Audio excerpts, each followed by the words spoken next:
ya no es un procedimiento, digamos, validado dentro de la psicología. Si bien es cierto, hay muchos lineamientos y muchos aspectos que se tomaron en cuenta y que fueron útiles en su debido momento, ¿no? Eh, digamos, monopolizó durante 50 años casi todos los procesos psicoterapéuticos, hasta que, digamos, ya se sistematizó de una manera mucho más ordenada la terapia conductual. A ver, y ahora solo vamos a hacer incidencia en la parte de la conducta, nada más, porque la terapia, el modelo más conocido es el cognitivo conductual, ¿sí? Pero solo vamos a hacer incidencia en la conducta. Y lo que pasa es que el modelo conductual en realidad tiene sus bases en los estudios de un señor que se llamaba Iván Pavlov, ¿no? También en los estudios de Watson y en los estudios de otros conductistas que en realidad experimentaban, eh, pero luego de varios años, después de varios años, recién aparecen los modelos asociados a la terapia. Es decir, el modelo conductual apareció inicialmente como una teoría que explicaba por qué las personas actuamos como actuamos, y luego ya dio base a formar la terapia conductual, ¿no? Que hasta el día de hoy tenemos, digamos, algunos principios que se van corroborando. Entonces vamos a ver en qué consiste. ¿Cuál sería la diferencia entre comportamiento y conducta? Serán sinónimos. Si tú te vas a un diccionario, La conducta es cuando se puede observar. ya va por ahí, sí. En realidad, Y el- en un diccionario son sinónimos, ¿no? Pero digamos dentro de lo que nosotros a veces observamos y vemos es que en el caso de la conducta incluye lo observable, pero también lo que no es tan observable. O sea, lo Se que en puede realidad es... observar y medir también, ¿no? Sí, sí, se puede observar y medir. Y el comportamiento más bien solo incluiría alimentos observables, ¿sí? Es decir, que acá hay un aspecto importante. Por ejemplo, algo que se nos va a hacer muy fácil de repente para identificar una conducta es que una conducta está en función a verbos, ¿no? Un verbo, jugar, por ejemplo, ¿no? Correr, es una conducta. Saltar. Saltar es una conducta. Este, pensar es una conducta, ¿sí? Ujú. Entonces, con eso, por ejemplo, ya vamos delimitando algunos aspectos, ¿no?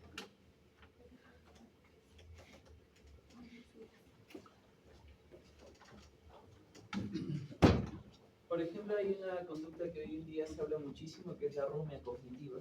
Esto de estar pensando y pensando es una conducta. Por algo Ujú. se da, ¿sí? No todas las personas presentan rumia, por ejemplo. Por algo es, ¿no? Entonces es porque esa conducta se ha aprendido en algún momento, ¿sí? Eh, y esa conducta, o sea, ¿por qué creen que hay personas que presentan eso, de estar pensando y pensando y pensando las cosas? ¿Por qué? Y porque hay personas que no presentan eso, ¿no? La rumia, por ejemplo, yo la descubrí con pacientes, ¿no? Porque en realidad, o sea, bajo la descripción estricta de lo que es rumia, yo nunca he presentado rumia, por ejemplo, ¿no? Entonces, ya con la descripción de los pacientes, ya más o menos que me he indicado, pues, ¿no? Y este pensamiento repetitivo, ¿no? Ahora, por qué se daría? ¿Por qué personas que tienen rumia y por qué personas que no presentan rumia? Esta conducta específica.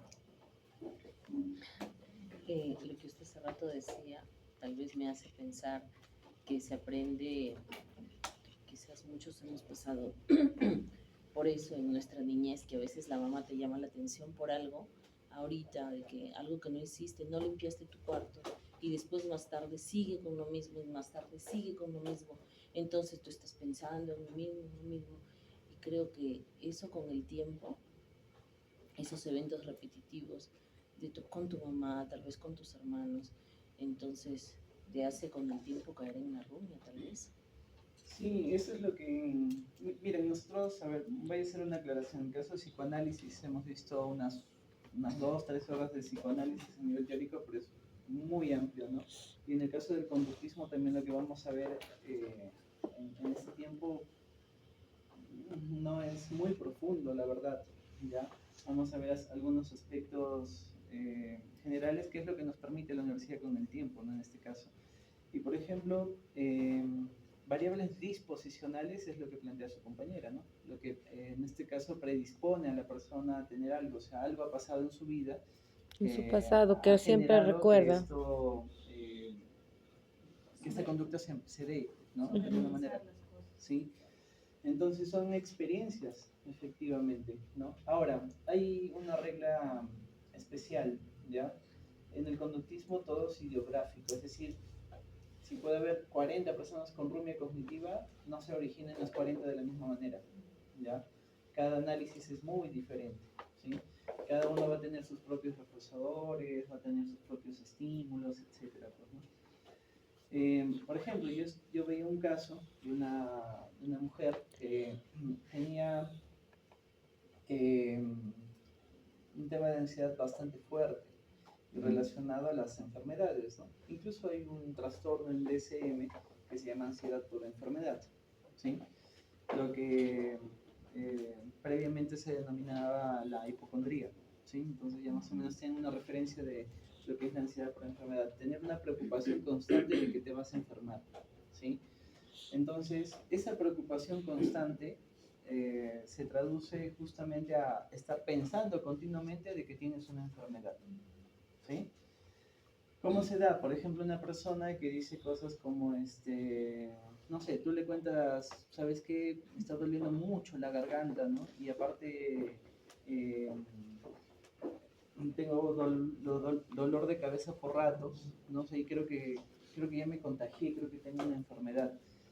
Y esta persona, por ejemplo, puede asumir y decir, oye, yo alguna vez he tenido ese dolor de garganta y también ese dolor de cabeza, ¿no? Entonces yo también debo tener esa enfermedad. La ansiedad por la enfermedad es porque la persona está preocupada de que tiene una enfermedad, ¿ya? Entonces, esta mujer vivía con esas preocupaciones de que estaba enferma, estaba enferma, estaba enferma, ¿no? Entonces esos pensamientos siempre venían a la mente. Bueno, he utilizado una palabra que en el conductismo no se utiliza, mente, por ejemplo, ¿no? Pero solo para tenerlo como referencia.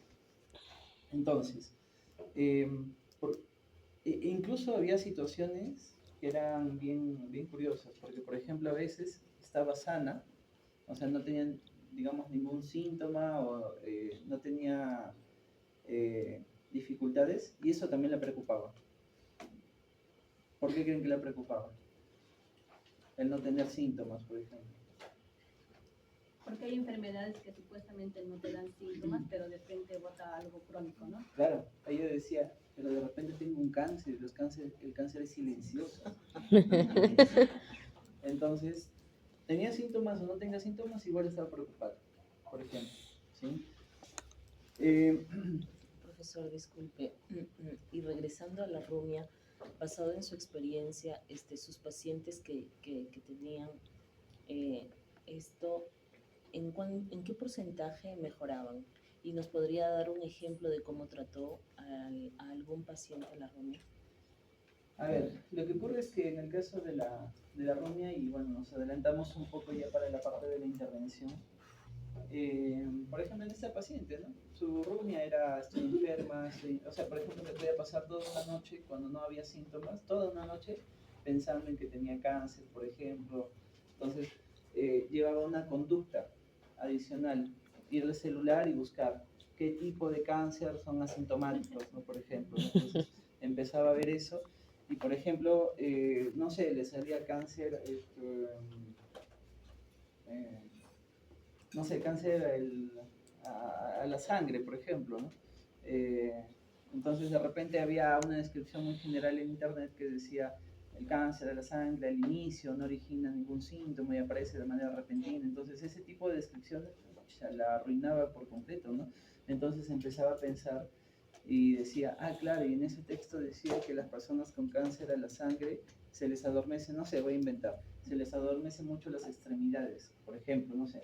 Entonces ella decía, claro, la vez pasada se me habían adormecido las piernas, entonces claro, yo también debo tener cáncer de la sangre. Ya Entonces, porque le dijeron los síntomas. entonces mañana tengo que ir al médico, pero si en Cajamarca hay oncólogos, y si no hay oncólogos, ¿qué me hago? Tengo que viajar a Lima, y en Lima tampoco hay buenos oncólogos, entonces ¿qué hago? Tengo que ahorrar e irme al extranjero, entonces tengo que prestar plata, y esa es la rumia, ¿sí?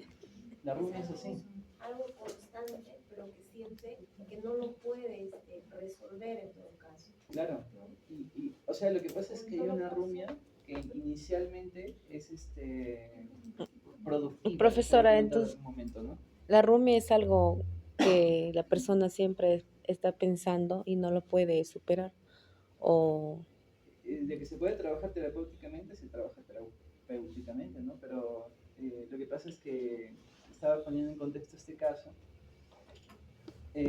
porque la rumia tiene esa característica, o sea, es un pensamiento o sea hiperreflexivo, que constante. rumia podemos tener así sea de cualquier cosa que a veces te viene a la mente y siempre estás pensando. Igual ya, ¿es un ejemplo o no? Hay que contextualizarlo, ¿no? Porque, no sé, Que no todos tienen rumia, ¿no? claro. Son No determinadas todos. personas. claro, o Ujú. sea, lo que pasa es que, no sé, mi pequeño está enfermo, ¿no? Y estoy toda la mañana pensando en que está enfermo, es una rumia. Ay, ay, Directamente, ay, pensaba. ¿no? Porque la rumia también tiene o sea, esa es una preocupación totalmente racional, por ejemplo, Ujú. ¿no? Pero posiblemente mañana no aparezca, si es que ya se sana, ¿no? Pero en el caso de la rumia, incluso en situaciones favorables puede aparecer, como lo que pasaba con esta mujer, ¿no? O sea, no tenía síntomas, igual aparecía rumia, de repente tengo cáncer, ¿no? Profesor, por ejemplo, yo lo llevo al tema personal, digo, en algún momento, por lo que usted me comenta, sí yo he experimentado la rumia, de qué manera cuando te pasa un evento, por ejemplo, complicado en tu vida personal, y obviamente es un evento que a ti te marca, entonces estás por un tiempo constantemente pensando en eso, ¿no? En el suceso de lo que pasó.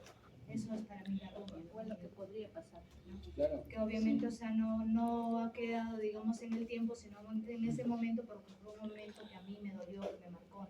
En Claro. eso creo que es la rumia, porque estás, por ejemplo, cuando pierdes a un familiar, ¿no? Obviamente lo perdiste y estás pensando mañana qué pasó, y eso es en un tiempo, ¿no? Sí. O cuando hay una separación también, o sea, ¿por qué el motivo y sigues pensando? Sí, o sea, puede aparecer en cualquier contexto, ¿no? Por ejemplo, no sé, alguien termina una relación amorosa y por ahí sospecha que su ex estaba con otra persona, ¿no? Entonces puede empezar una rumia donde empieza a pensar por qué me terminó, de repente me terminó porque conocí a otra persona, claro, esa otra persona que conoció de repente fue su compañera de trabajo, ¿no? Claro, justo la que me caía mal, claro, por eso la vez pasada me hizo esto, ¿no? Entonces empieza un tema de pensamiento constante, porque la rumia no es nada agradable, ¿sí? Ahora, esto, por ejemplo, a nivel del conductismo, origina una pregunta reflexiva. Tú usualmente empiezas con una conducta y la repites porque en realidad esa conducta puede ser reforzada, ¿sí? Si tú, por ejemplo, te vas a comer a un restaurante y ese restaurante te da muy buena comida, posiblemente regreses, ¿sí? ¿Por qué? Porque justamente te han reforzado con una Buena conducta agradable, atención y una buena la atención, comida. ¿sí? Ujú. Ahora la pregunta, ¿por qué las personas siguen en esa rumia si es desagradable? ¿Por qué? Y con eso se van a terapia, pues, ¿no? Las personas. O sea, tú usualmente repites una conducta que tiene una determinada consecuencia, ¿no?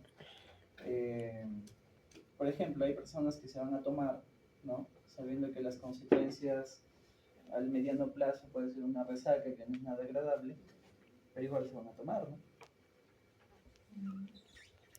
Lo que ocurre es que a veces en la conducta al corto plazo o cortoplacista tiene un efecto que a veces no nos damos cuenta que está funcionando en ocasiones como un reforzador positivo, ¿sí? Por ejemplo, en el caso de ir a tomar, al mediano plazo será la resaca, pero ahí nada más la persona empieza a sentir, de repente se empieza a sentir desinhibida, ¿no? Se empieza a sentir un poco más feliz, un poco más contenta, se olvida de los problemas entre comillas, ¿no? Entonces esa conducta tiene una consecuencia y nada más de manera inmediata, ¿no? Hay una rumia, como yo les decía, que tiene una característica muy asociada a darte alternativas, entre comillas, ¿no? Y que en muchas personas eso se mantiene, porque da una sensación muy corta de control, ¿no? Por ejemplo, no sé, mañana, creo que les planteaba un ejemplo en la primera clase, ¿no?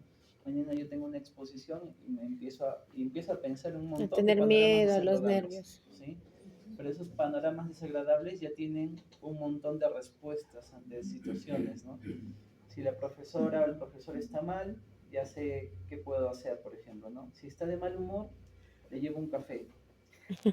Entonces aparece una respuesta inmediata, ¿no? Como una solución, entre comillas, ¿no? Eh, y si el cafetín está cerrado, empieza la rumia nuevamente, ¿no? Aparece una solución. Me llevo un termito con café, ¿no?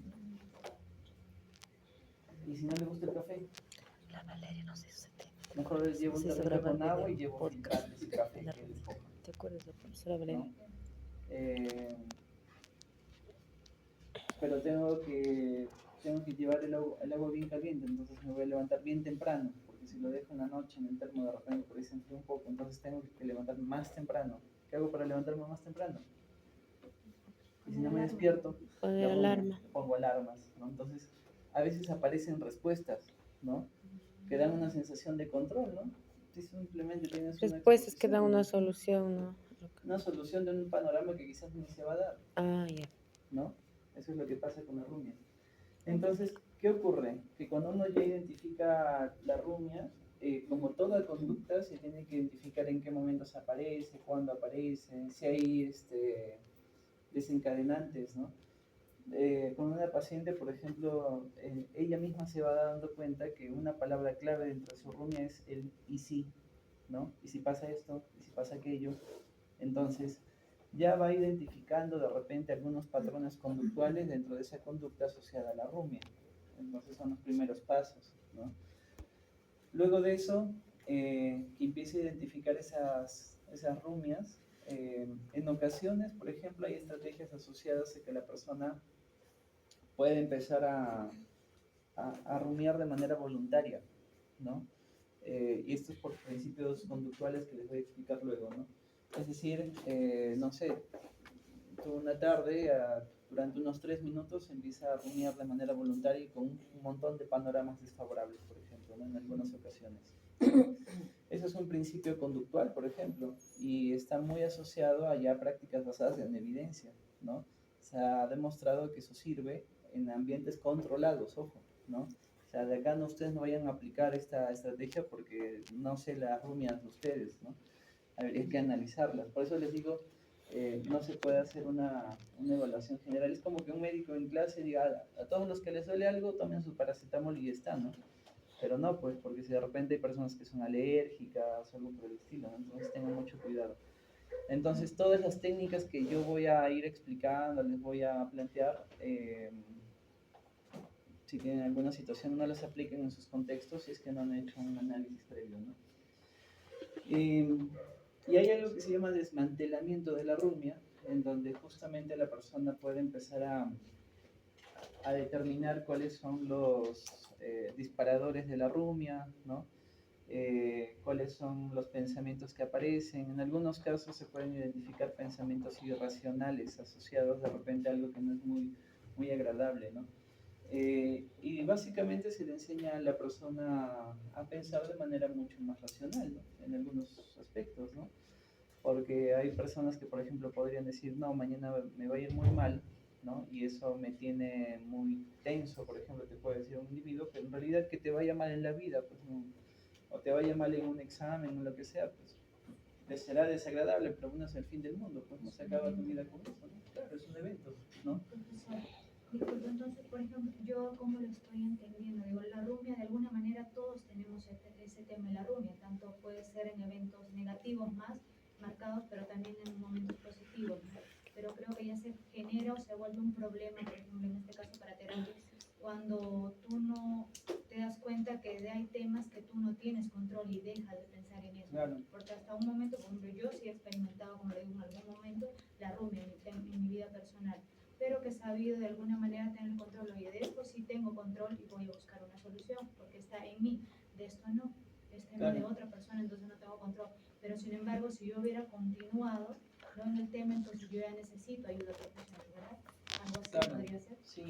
Lo que pasa es que como dimensión transdiagnóstica, ¿han llevado el curso de diagnóstico? Están llevando, por ejemplo, en transdiagnóstico hay una dimensión que justamente es la rumia, ¿no? Ya deben haber hablado de transdiagnóstico, porque es la clase 2 o 3 de diagnóstico. Estamos en 3. una A ver, aplicación claro, porque eso es la clase, parece que han no, cambiado. es la clase 4, no, es el mismo sílabo, sí, yo le enseñé. Usted también da el curso. Claro, o sea, yo me sé el curso, por eso les digo. La clase 4 sale de transdiagnóstico. La clase 4 en el pregrado, lo que serían ustedes la clase 2. El transdiagnóstico tiene una dimensión que se llama justamente rumiación, donde la persona piensa, ¿no? Entonces, ¿qué ocurre? Que esa conducta en sí es súper desagradable, es muy desagradable la rumia cognitiva, y aparece en situaciones a veces específicas, como les digo, se tiene que analizar, y a veces aparece en las noches, ¿no? Hay gente que puede rumiar toda la madrugada y no duerme, ¿no? Y se van a trabajar, ya se tienen que levantar a 6 de la mañana, qué sé yo, después de haber rumiado toda la Con mañana. sueño. Claro, y eso genera ya alteración en el sueño y todo eso, ¿no? O sea, Y eso se altera la salud. claro, cuando ya un síntoma o algo va contra necesidades básicas, ya pues es oportuno buscar ayuda profesional, porque es una necesidad básica el dormir, ¿no? Entonces, la preocupación aparece. Ahora, la rumia también puede aparecer en situaciones como por ejemplo en el trabajo, ¿no? No sé, yo estoy haciendo informes y empieza, no me doy cuenta y empiezo con ese pensamiento repetitivo, recurrente, y en un momento no me doy cuenta que me estoy atrasando en el trabajo, ¿no? O sea, pierdo concentración también, ¿no? Entonces, esa conducta, por ejemplo, va en esa línea. Voy a ver si lo encuentro ya, porque nosotros estamos en el centro organizando un evento, un congreso, y hemos tenido conferencias pre-congreso, y justamente con un amigo hicimos un conversatorio sobre la rumia cognitiva. Él es especialista en intervención en rumia cognitiva, ¿no? Entonces, voy a ver si encuentro por ahí el conversatorio y les paso el video. Porque ahora, por ejemplo, ahora es muy común, pues, ¿no? O sea, creo que en realidad ya se está sistematizando más la información respecto a la rumia, mucho más, porque de que han habido personas con esa dimensión transdiagnóstica, han habido, pues, ¿no? Pero ahora es mucho más. Y por ejemplo, en este caso, esta mujer siempre pensaba que estaba enferma, pero cuando tú veías las variables disposicionales y asociadas a lo que pasaba con su familia, tú entendías por qué la persona pues siempre pensaba que estaba enferma, ¿no? O sea, todo era un tema de, si hay un problema X, por ejemplo, alguien de la familia presentaba fiebre, vamos a emergencia, debe ser algo grave, ¿no? Entonces, esa es una variable disposicional, ¿no? Si iban a emergencia, en emergencia les decían, oye, esto no es una emergencia, pues, ¿no? Cosas así. Entonces, ahí había un elemento especial en esa familia, ¿sí? ¿Qué más? A ver, los discursos que tenían sus familiares, ¿no?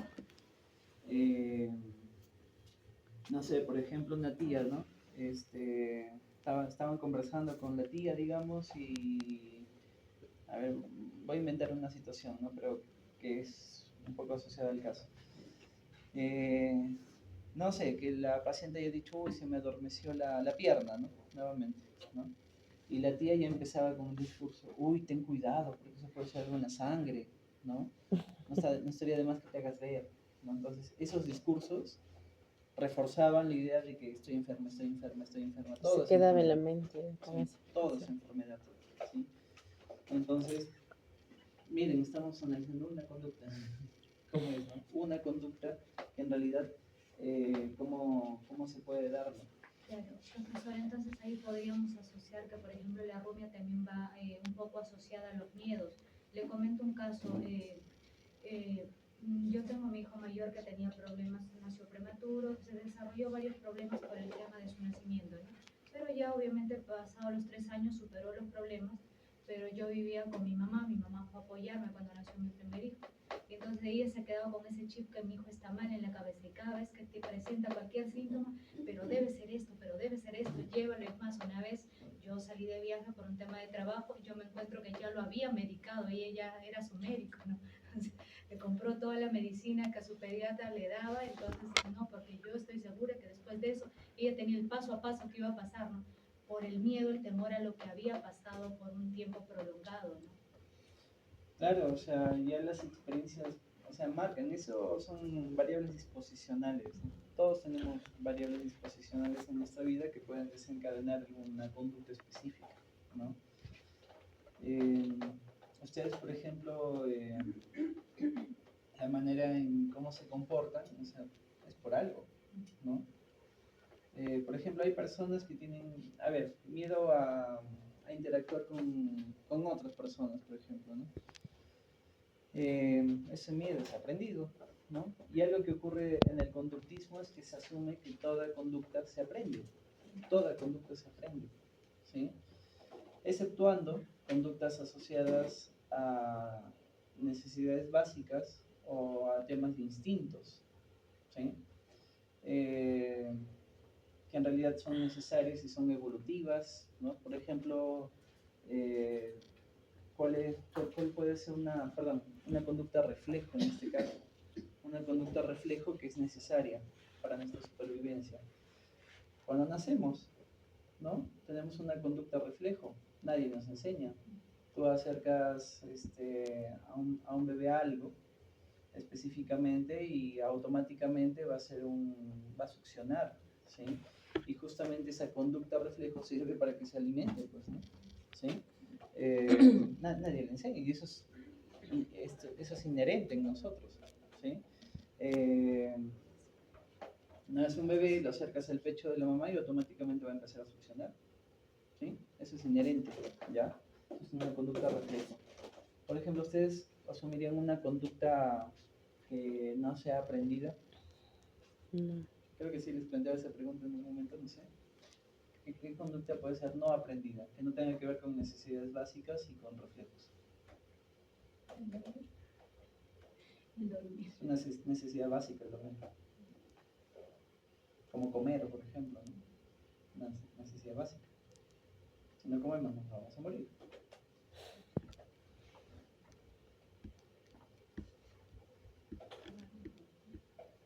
¿Mm? ¿Qué?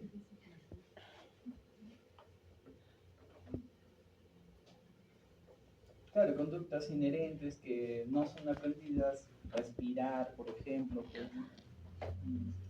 pues no te enseñan, ¿no? Todas las conductas, en realidad, que no estén asociadas a necesidades básicas, luego ya se aprenden, como tal, tú las aprendes, ¿no? No naces con eso. A un bebé no le enseñan a dormir, por ejemplo. Te cansas y se duerme, ¿no? Entonces, ¿qué pasa con la conducta y el comportamiento? Quizás esas diferencias a veces se marcan, pero a veces nosotros utilizamos los dos términos de manera análoga. Además que el comportamiento solo sería lo observable, ¿no? La conducta es mucho más amplia porque incluiría elementos no observables en este caso, ¿no? Y bueno, van a encontrar varios textos donde de repente utilizan el término en inglés que es behavior, y que en este caso dio un movimiento que acá en el Perú era bien curioso, porque nadie hablaba de conductismo en los 80s de manera mucho más formal, sino hablaban de behaviorismo, ¿no? O sea, utilizaban el anglicismo y lo modificaban nada más, pues, ¿no? Pero alguien dijo, oye, pero behavior es conducta, ¿no? Entonces, pero eso ocurría nada más acá, ¿no? Fue un tema que el término fue bastante adaptado. Ahora, una conducta tiene un antecedente, se da la conducta propiamente y luego va a tener consecuencias, ¿sí? Por ejemplo, cualquier conducta que ustedes evalúen se puede evaluar en un determinado contexto donde antes ha ocurrido algo o ha pasado algo, ¿no? algo te hace actuar de determinada manera, y la conducta propiamente dicha va a tener una consecuencia luego, ¿sí? Eh, entonces, hay un factor muy asociado al tema de la intencionalidad que justamente se asocia con estos términos, ¿no? Usualmente cuando hablamos de un problema de conducta, por ejemplo, cuando en realidad estos problemas de conducta son repetitivos, ¿sí? Tú mandas a una persona a la terapia cuando, por ejemplo, está tomando continuamente, pero si toma una vez no lo mandas a terapia, ¿sí? Entonces hay un tema de intencionalidad. Esa persona tiene esa conducta por algo se va a tomar, por ejemplo, ¿sí? Algo está pasando, ¿sí? Esa conducta es aprendida, ¿no? Ya bueno, si se mete algunas drogas que causan mayor dependencia, ya será otra cosa porque hay un componente biológico posiblemente, pues, ¿no? Pero tiene que ver con esto. Ahora, los orígenes de la terapia conductual como tal se da recién en la década del 50 de manera mucho más formal, o sea, 50 años después del psicoanálisis, ¿sí? Pero lo que ocurre es que como fundamentos teóricos tiene mucha teoría que ayudó a sustentar justamente los procedimientos, ¿no? Y hubo un señor, justamente en esa época de los 50, que trabaja una técnica que hasta el día de hoy es bastante conocida, la desensibilización sistemática, que en este caso se utilizaba para el tema de la ansiedad, ¿sí? Y luego trabajaba algunos condicionamientos antagónicos, en donde, por ejemplo, a ver, hablemos de miedo a algo. Digamos, una persona tiene miedo a los perros, por ejemplo, ¿sí? ¿Qué implicaba la desensibilización sistemática? Implicaba exponer continuamente a la persona, ¿sí?, a ese estímulo fóbico, es decir, a los perros, hasta que en algún momento ese miedo desaparecía, ¿sí? Ahora, esta desensibilización no era de frente, pues mostrarle a un perro, ¿no? Podía ser al inicio, de repente a la persona solo le causaba ansiedad hablar de perros, nada más, ¿no? Ya cuando eso no le causaba tanta ansiedad, pasábamos a otro nivel. De repente le enseñábamos fotos de perros ahí medios molestos, ¿sí? Luego de ver las fotos ya no le causaba tanto miedo, y de repente luego se lo exponía ya a algún animalito, pues, ¿no? A un perro de repente que era un poco más dócil, ¿no? Y así se iba exponiendo al temor, ¿sí? ¿Y qué pasaba? Que las personas que tienen ansiedad o tenían ansiedad iban disminuyendo la respuesta ansiosa. Conforme tú te expones a algo que te causa malestar, la respuesta va a disminuir, ¿sí? Es un principio conductual. Y en el caso de las respuestas antagónicas, se hacía un contracondicionamiento, ¿sí? Se asociaba de repente a la figura del perro con algo agradable, ¿ya? Y eso no es otra cosa que condicionamiento clásico, por ejemplo, ¿ya? Y Skinner planteaba las ideas asociadas al condicionamiento operante, ¿no? Que también recordábamos algo la semana pasada y hoy día lo vamos a retomar. Pero los orígenes se dan en que ya estos principios teóricos que se habían hablado ya se van adaptando al proceso terapéutico, ¿no? Y hay estudios, ¿no? Bueno, este señor es Iván Pavlov, ¿no? Con los estudios del condicionamiento clásico, que ahora los vamos a conversar, el condicionamiento operante, que es de Skinner, ¿sí? Y el aprendizaje social o el condicionamiento vicario, que es de Bandura, ¿sí? Ahí está la figura de Bandura. Todo esto han seguido un procedimiento de investigación y de análisis que luego se iba extendiendo ya el tema de la psicoterapia. Entonces, inicialmente, ¿cómo aprendemos nosotros a comportarnos y cómo nuestras conductas se dan? A ver, hay dos tipos de aprendizaje. Un aprendizaje denominado uniestimular o preasociativo, así se denomina. Y hay dos tipos, habituación y sensibilización, ¿sí? ¿A qué le suena la habituación, perdón? ¿Cuándo te habitúas a algo? Por ejemplo, levantarte desde tu cama, pues, es un hábito. Ya, mira, justo en el conductismo se hace la diferencia de ese tipo de hábitos, ¿sí? Con lo que es la habituación dentro del plano conductual como principio de aprendizaje, ¿ya? Porque, por ejemplo, levantarme temprano, tender mi cama, se basa más en condicionamiento operante, ¿sí? ¿Por qué ustedes se levantan temprano el domingo? A estudiar. Tenemos clases. ¿Y qué pasa si no vienes a clase? Ay, no, profesor, ni hablar. Tienes faltas, hay otra situación, no aprendes. No aprendo. Entonces, ya para el examen vamos a estar sin herramientas, ¿no? Entonces, hay un condicionamiento operante en ese sentido, ¿no? Va a haber Se algo presentan que estímulos, va a bueno. pasar que si es que no asistes a clase, ¿no? En este caso, la habituación tiene que ver con lo siguiente. A ver, acá dice la respuesta decae, ¿sí? A ver, ¿ustedes alguna vez han estado en un lugar donde de repente el olor no era muy agradable? Pero han tenido que permanecer Chimbote. bastante tiempo ahí. En Chimbote. No hay nadie de Chimbote, ¿no?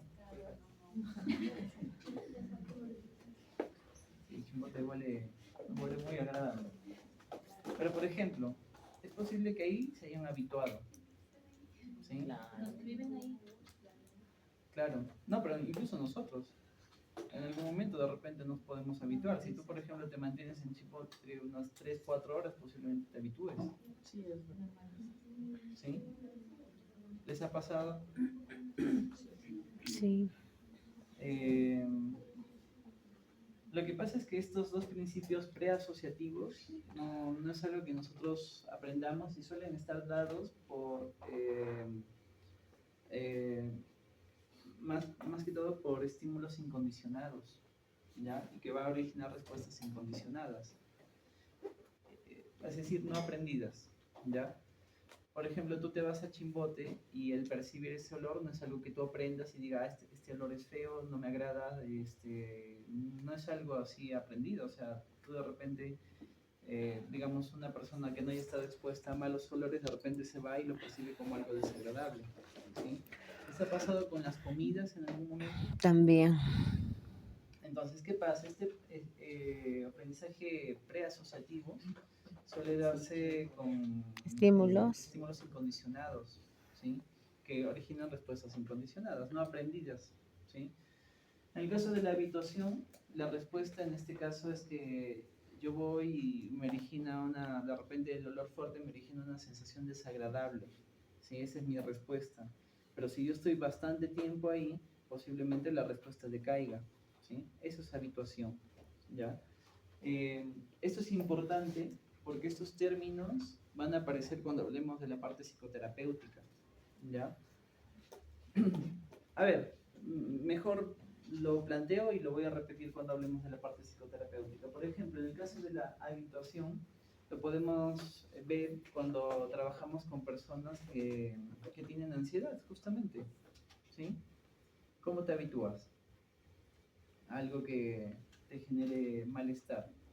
Si, por ejemplo, yo le tengo la desensibilización sistemática se basa en habituación, la técnica que les comentaba hace un A momento. los hábitos. No, o sea, es que no son Ah. hábitos, sino tiene que ver con una respuesta de adaptación en este caso, ¿sí?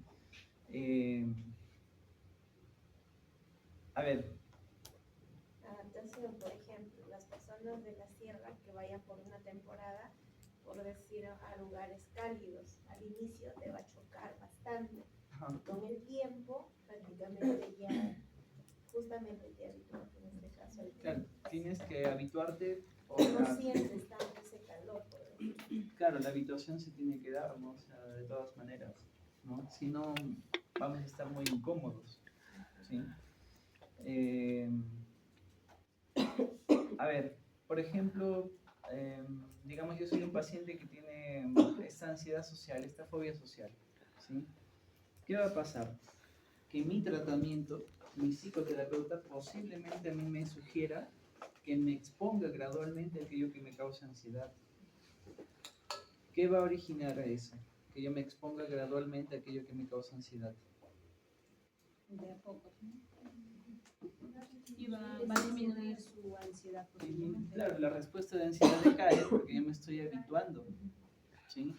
Y eso, por ejemplo, es un principio importantísimo en el abordaje de ansiedad, por ejemplo. Las personas que presentan ansiedad tienen que exponerse a la situación que les cause malestar. O para fobias también. Claro, la fobia es un tipo de ansiedad, ¿no? Justamente está asociado a eso, ¿no? Rosa, pero para eso primero hay que identificar lo que te causa ansiedad. Claro, sí. El No, o sea, problema, ¿no? Que, o sea, el problema o el tipo de, el momento que tienes, lo que estás pasando, ansiedad, alguna depresión, tal vez. No. ansiedad. Más Depresión, ansiedad. no, Ay, claro, depresión no, ansiedad, ¿no? A ver, sí, o sea, lo que ocurre en el conductismo es que una recomendación importante es que cada caso es muy diferente. Tú puedes tener 10 personas con el diagnóstico de ansiedad, pero las 10 las tratas de manera diferente y su análisis es diferente, ¿sí? Si bien es cierto, tienes principios teóricos que son estándar para todos, el abordaje no es el mismo. Por eso yo les digo que cuando yo les cuento casos y de repente conocen a alguien con algo parecido y dicen, esto lo voy a llevar y le voy a recomendar que lo haga, no es así, ¿ya? Porque yo estoy haciendo una recomendación de un paciente que me habré tomado 1 hora en analizar su propio caso, ¿sí? Porque los mismos estímulos de unos no van a ser los mismos estímulos de los otros, ¿sí? De repente alguien, la ansiedad se desencadena solo recordando, por ejemplo, ¿sí? Pero alguien, el estímulo que genera el malestar es ya estando frente a la situación, propiamente dicha. Entonces es diferente el abordaje, ¿ya? Entonces, esto se utiliza mucho en los procesos de terapia, la habituación, ¿sí? Exponerte a algo que te causa malestar de manera sistematizada y de manera ordenada te va a permitir a ti justamente perderle el miedo, porque la respuesta de ansiedad o de miedo va a decaer tantas veces que te has expuesto a aquello, ¿sí? Por ejemplo, esta paciente que tenía problemas de mucha preocupación, yo me acuerdo que el terapeuta la exponía directamente a aquellas preocupaciones, por ejemplo, ¿sí? Entonces le decía, a ver, ahorita en sesión eh, me tienes que hacer una explicación de lo que está ocurriendo, pero tienes que exponerte a aquel pensamiento que es muy desagradable, ¿no? Entonces le decía durante 3 minutos que piense pues en esos panoramas que no son muy agradables respecto a una enfermedad, pues, ¿no? Justamente también para evaluar cómo se va construyendo su rumia, ¿sí? Y la persona empieza a estar en tensión, ¿no? Y luego de eso hacen ejercicios muy orientados a que ella cada cierto tiempo durante el día se ponga a imaginarse esos panoramas que no son tan favorables, ¿no? Era como si fuera una pastilla, ¿no? 3 veces al día, cada 8 horas, tienes que pensar durante 3 minutos en esos panoramas, ¿no? Durante 3 minutos, ¿no? ¿Y qué pasaba? Que en algún momento ella tanto se exponía a ese pensamiento que en algún momento esa rumia ya no causaba la ansiedad que le causaba al inicio. Es un proceso de habituación, ¿sí? Conductualmente, por ejemplo, han estado en algún concierto, han ido a algún concierto recientemente, no sé, que la música es muy fuerte. Tú al inicio llegas y es medio, de repente, con mucho estruendo, ¿no? Pero eventualmente te habitúas, te habitúas ¿sí? después. Te habitúas, ¿sí? ¿Sí? Sí, Y pues. te olvida lo que pasa con la habituación. Sí, te olvidas, te adaptas. Sí, te tienes que adaptar, ¿sí? Ahora, la sensibilización, más bien la respuesta aumenta ante la exposición de ese estímulo, ¿sí? O sea, te genera más ansiedad. Pero lo que pasa es que hay determinadas condiciones también. Usualmente, para que tú te habitúes, la exposición al estímulo fóbico tiene que ser repetitivo. Te vas a habituar.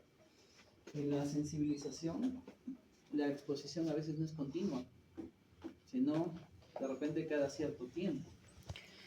Digamos, hoy día aparece un perro, ¿no? Bravo y me muerde incluso. Es un evento, nada más, ¿sí? Mi respuesta de ansiedad se disparó porque me persiguió, me alcanzó, me mordió y ya está, ¿sí?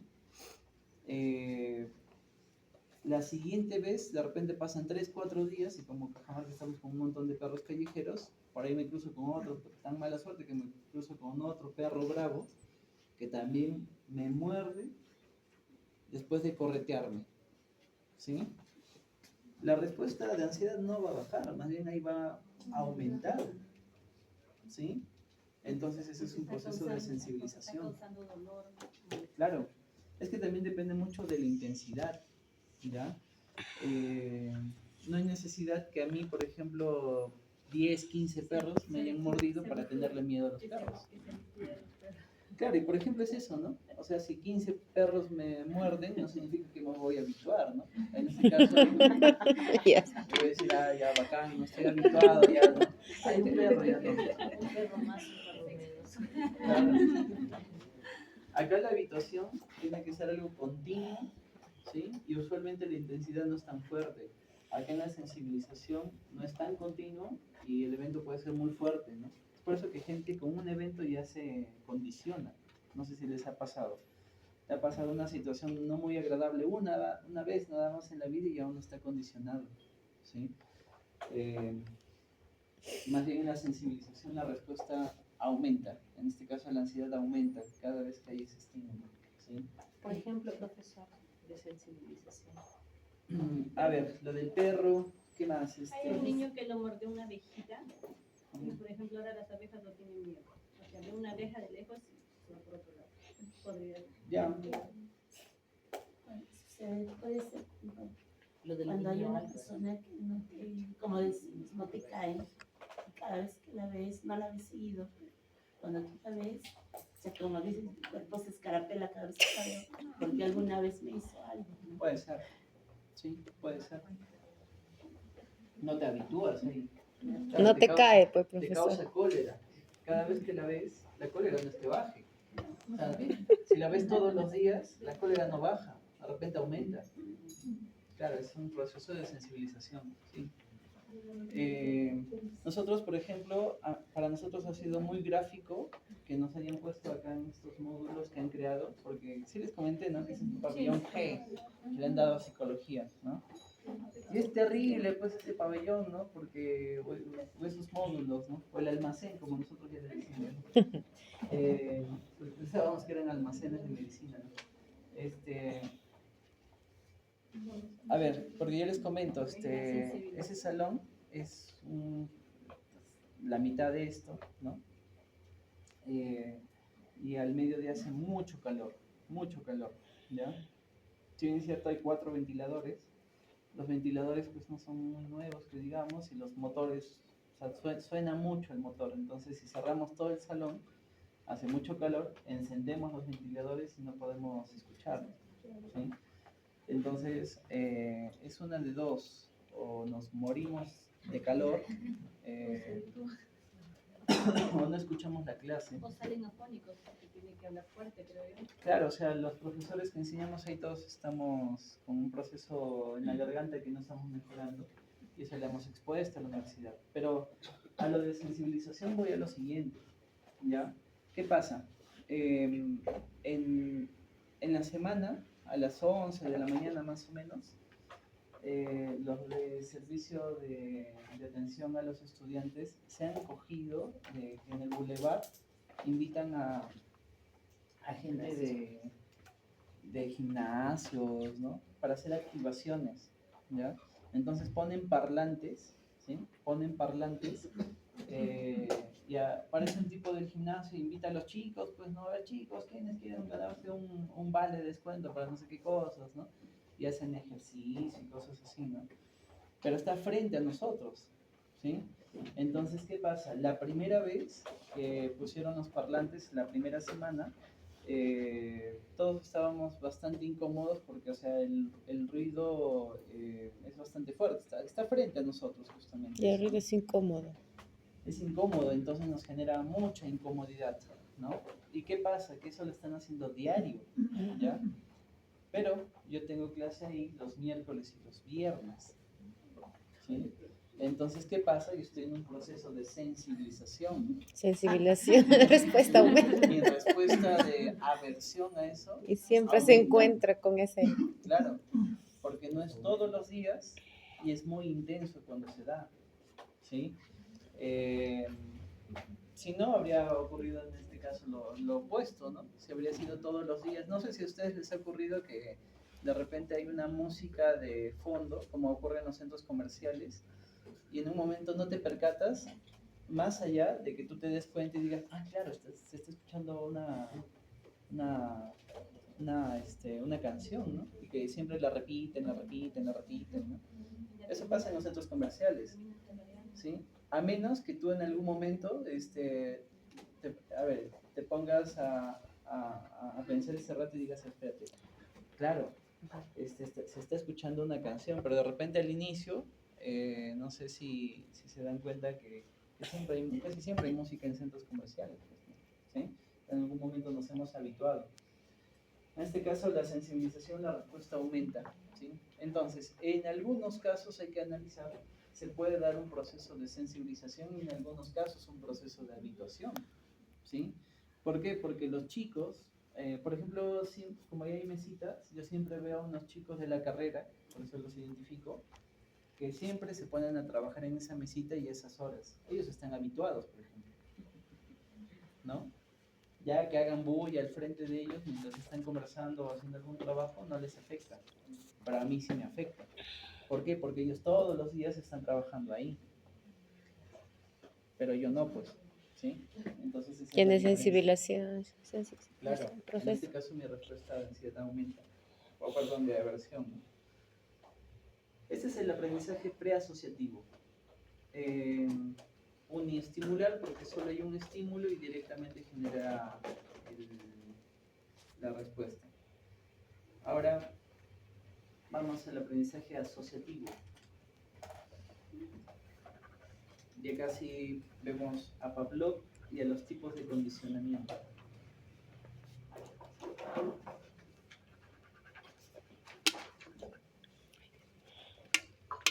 Ese es el aprendizaje asociativo, ese ya es el segundo nivel, ¿sí? O sea, asocias elementos.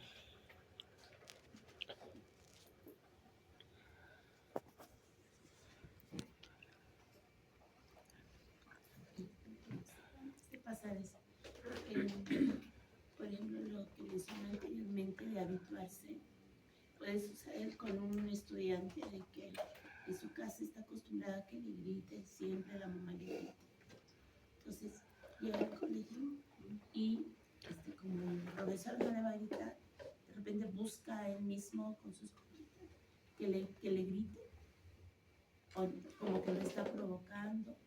Podría ser, sí, podría ser, pero es un análisis más complejo, ¿no? O sea, sí podría darse, ¿no? Podría ser habituación. Que, claro, El que hecho de la mamá que te grita todos los días porque no hace.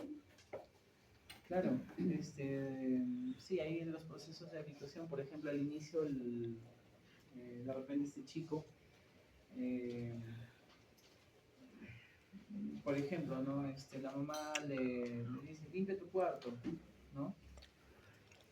Y al inicio el chico de repente ya pues limpiaba su cuarto. Pero al segundo día también le dicen lo mismo y le repite. Recuerden que en la habituación la respuesta decae.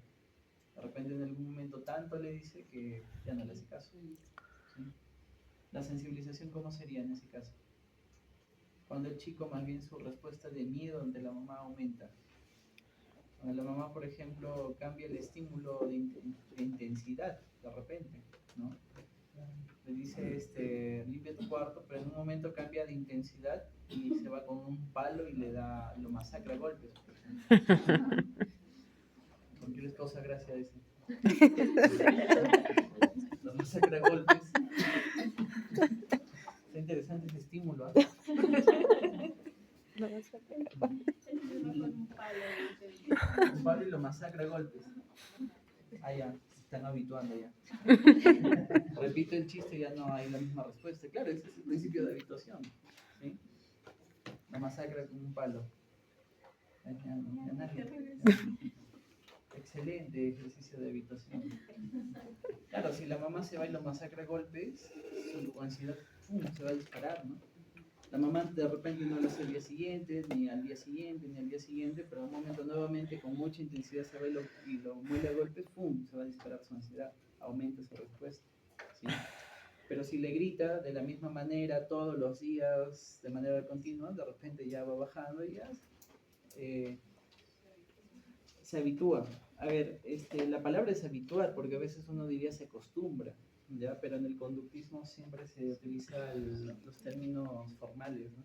La doctora Froxán, esta autora que yo les hablaba la semana pasada, ella habla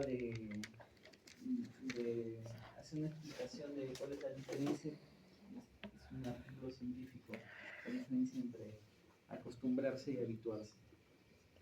Esto se van a encontrar mucho en conductismo, o sea, como está muy basado en evidencia, van a encontrar artículos diversos hablando de diversos temas, ¿no? Hay algunos artículos que sí son bien interesantes. La doctora Froxán tiene un artículo sobre reestructuración cognitiva como técnica, ¿ya? Si alguien quiere explorar un poco el abordaje de la rumia, pueden ver eso, ¿no? Busquen a la doctora Froxán y su artículo de reestructuración cognitiva, ¿ya? Y cómo se estudió la técnica de manera científica para ver cómo funciona al momento de cambiar una conducta. ¿Artículos de qué, profesor? Reestructuración cognitiva. ¿Reestructuración? Cognitiva. Pongan reestructuración cognitiva, Froxán, el apellido de la doctora, y les va a salir el artículo. Directo. Muy bien, el esquema de Pavlov se dio de la siguiente manera. A ver, recuerden que Pavlov